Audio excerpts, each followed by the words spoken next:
Hello. आज हम लोग पाइथन विथ डेटाबेस कनेक्शन पे लास्ट वीडियो शूट कर रहे हैं, जिसमें हम पाइथन के साथ स्टोर्ड प्रोसीजर यानी कि जो ऑलरेडी प्री कंपाइल्ड होता है उसे कैसे हम पाइथन के साथ कनेक्ट करेंगे, ये हम इस वीडियो में डिस्कस करने जा रहे हैं।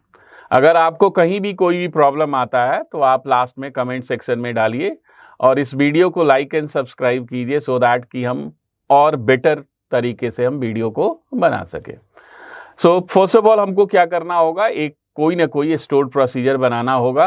या तो MySQL में बनाइए, ओरेकल में बनाइए, MongoDB, जहां भी आप जिस डेटाबेस पे आप कंफर्टेबल हैं उसके साथ आप इसको यूज कर सकते हैं। बट स्टोर्ड प्रोसीजर मोस्टली हम लोग RDBMS के अंदर बनाते हैं, रिलेशनल डेटाबेस मैनेजमेंट सिस्टम के अंदर, जिसमें MySQL है, ओरेकल है और भी काफ़ी सारे हमारे डेटाबेस हैं। बट हम जो यूज कर रहे हैं वो MySQL को यूज कर रहे हैं। तो MySQL के अंदर एक मेरे पास डेटाबेस है, उस डेटाबेस को हमने यूज किया जिसका नाम हमने सोनी रखा है। उस डेटाबेस में मेरे पास टेबल है, टेबल का नेम है टेम्प। अगर हम उस टेबल का स्ट्रक्चर देखें तो स्ट्रक्चर में हमारे पास 4 फील्ड्स हैं, EMP नंबर, ईनेम, सैलरी और डेजिग्नेशन। इसी के लिए हमको इंसर्ट करना है, उस इंसर्ट पर्पस के लिए हमने एक स्टोर्ड प्रोसीजर हम यहाँ पे बना रहे हैं। उस स्टोर्ड प्रोसीजर को बेटर है कि हम नोटपैड पे लिख लेते हैं और बाद में लिखने के बाद उसे हम एग्जीक्यूट कराएंगे MySQL पे। सो फर्स्ट ऑफ ऑल हमने यहाँ पे सिंटेक्स लिखा। कोई भी वर्क जब हम स्टोर्ड प्रोसीजर की बात करते हैं तो हमें डेलीमीटर से शुरू करना होता है। डेलीमीटर क्या करता है, हमारे टर्मिनेटर को for the time being change करना है। हमने चेंज करके डेलीमीटर का क्या बना दिया, हमने डबल स्लैश, यानी कि जो टर्मिनेटर हमारा कोलन होता है उसको हमने यहाँ पे चेंज कर दिया। नाउ क्रिएट प्रोसीजर का नेम हमने रखा INS या इंसर्ट, आप जो भी इंसर्ट डेटा के अंदर हमें 4 पैरामीटर्स पास करने हैं। पैरामीटर 3 टाइप्स के होते हैं, in parameter, out parameter and input output in out parameter. यहाँ पे बाय डिफॉल्ट जो यूज होता है वो इन पैरामीटर होता है। तो हमने यहाँ पे एम्प्लॉय नंबर के लिए ENO ले लिया जिसका डेटा टाइप है इंट। दूसरा हमने लिया नेम जिसका डेटा टाइप है varchar और साइज हमारा 30 है। नाउ थर्ड जो हमारा वो सैलरी है। सैलरी को हमने SAL फील्ड से लिया और उसका भी डेटा टाइप जो है इंटीजर ही है मेरे टेबल के अंदर। सो हमने यहाँ पे इंट ले लिया। एंड फोर्थ फील्ड मेरा डेजिग्नेशन है, ये इसका डेटा टाइप varchar है 30 साइज में। Now begin insert into temp data type value, और इसके अंदर हमने ENO जिस सीक्वेंस में हमारे टेबल में है वही सीक्वेंस हमने यहाँ पे पास करना होता है, नेम, सैलरी एंड डेजिग्नेशन। इसको हमने एंड किया और टर्मिनेट किया। नाउ इस प्रोसीजर को MySQL के अंदर जाके हमने एग्जीक्यूट कर लिया। प्रोसीजर क्रिएट हो गया। प्रोसीजर क्रिएट होने के बाद अब हम इसे पाइथन के अंदर यूज करना चाहते हैं। हमने क्या किया, अब इस प्रोसीजर को एग्जीक्यूट कराना है तो हमने यहाँ पे कॉपी किया, इसको कॉपी करने के बाद पेस्ट किया और एग्जीक्यूट करा लिया।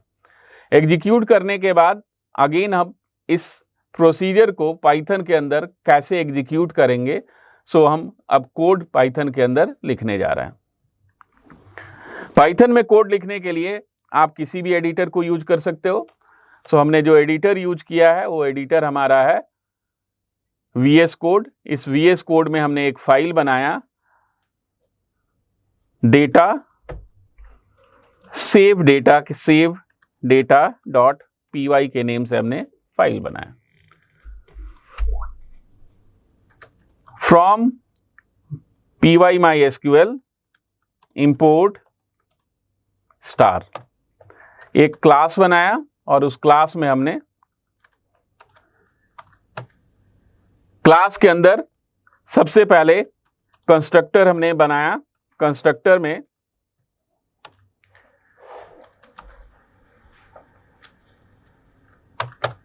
कनेक्शन को एस्टैब्लिश कर लिया। कनेक्शन का ऑब्जेक्ट CON हमने लिया, कनेक्ट, और कनेक्ट के अंदर 4 पैरामीटर होते हैं। पहला पैरामीटर होता है DB यानी कि डेटाबेस, जिसका नेम है हमारा सोनी। सेकंड पैरामीटर हमारा होता है यूजर, जो डिफॉल्ट यूजर है वो रूट है।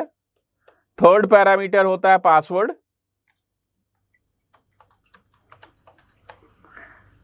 पासवर्ड मेरे सिस्टम का रूट है। आप जब आप एग्जीक्यूट करें तो आप अपने सिस्टम के पासवर्ड को यहां पे सेट करेंगे।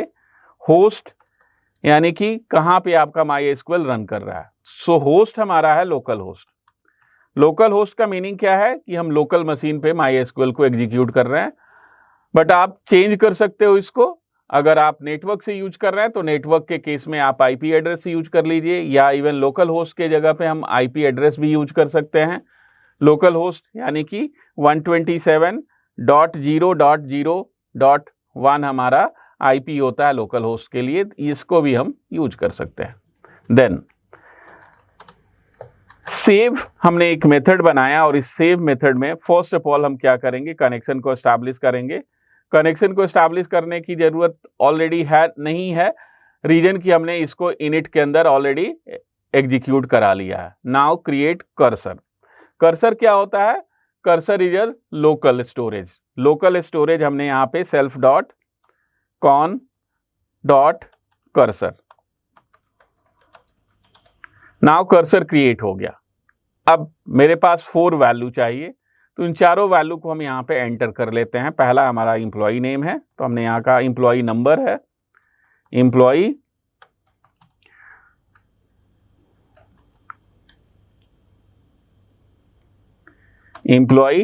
Number.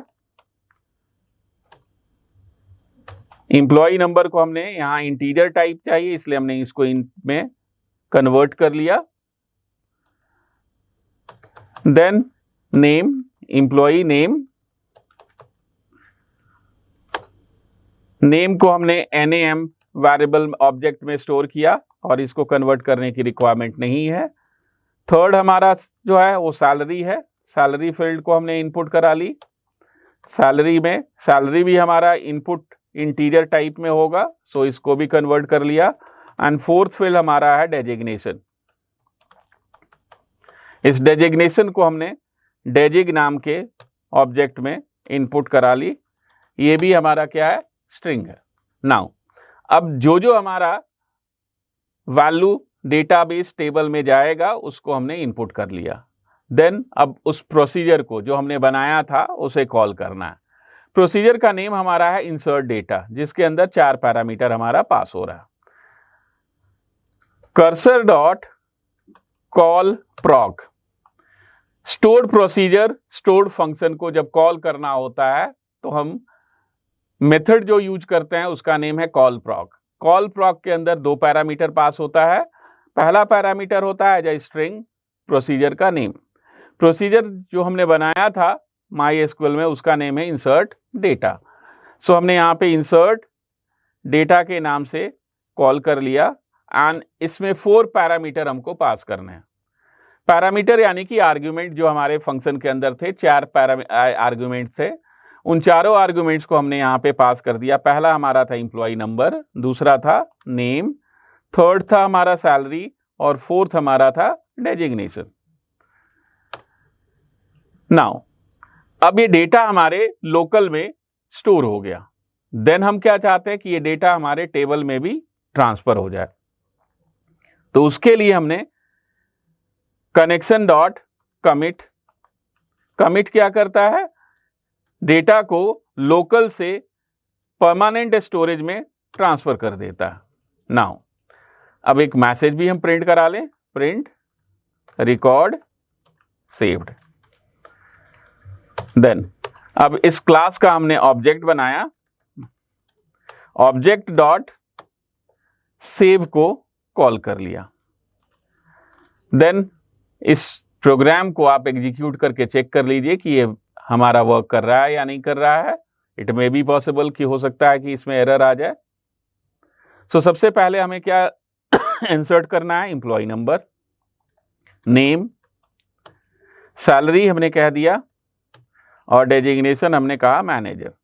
Now record is saved. Check भी करके देख ले हम। MySQL के अंदर हम आए और यहाँ हमने सेलेक्ट स्टार फ्रॉम टेम्प को यूज किया। ये रिकॉर्ड जो है, इसी रिकॉर्ड को हमने यहाँ पे इंसर्ट किया था। ये रिकॉर्ड हमारे टेबल के अंदर सेव हो गया। नाउ हम स्टोर प्रोसीजर क्यों यूज करें, क्या जरूरत पड़ी है? जब ऑलरेडी स्टेटमेंट आप लिख सकते हो तो बेटर है कि हम स्टेटमेंट लिखें।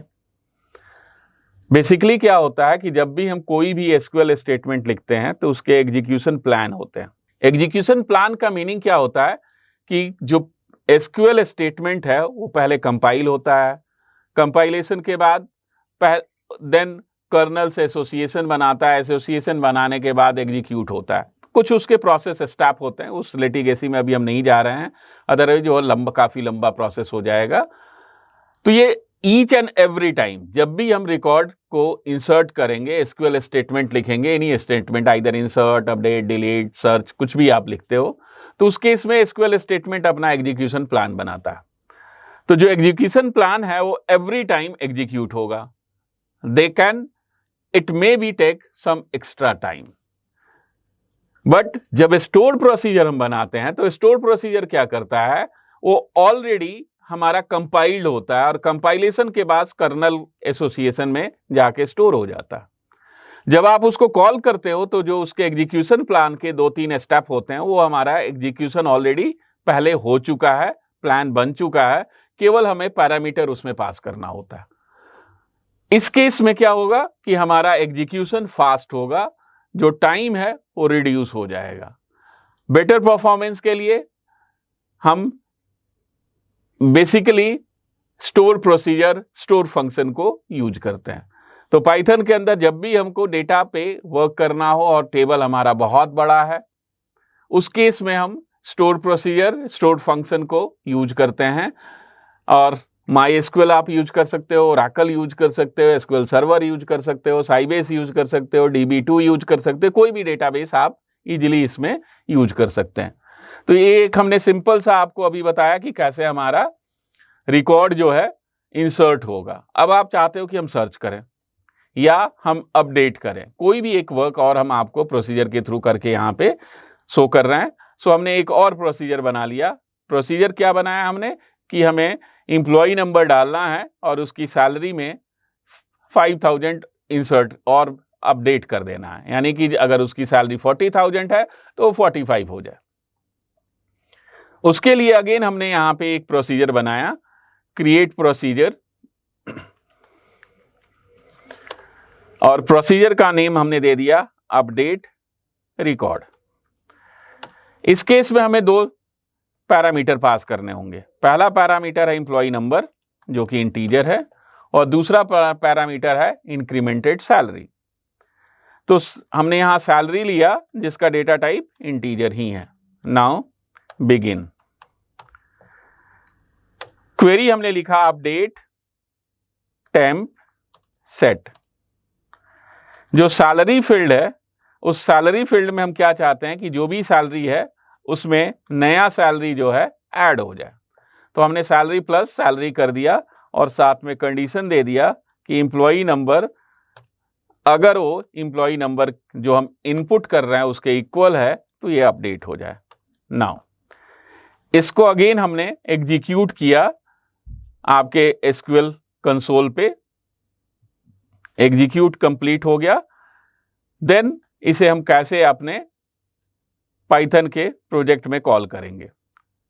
एक और हमने यहां पे फंक्शन बना लिया UPDT अपडेट। इस फंक्शन में अगेन सबसे पहला काम क्या करना होगा, एक कर्सर हमें बनाना होगा, self.con.cursor। कर्सर बनाया और कर्सर के बाद 2 वैल्यू हमें इनपुट करने हैं। पहला हमारा एम्प्लॉय नंबर जो कि इंटीजर टाइप है, सो हमने इसको इनपुट कर लिया इंटीजर टाइप में।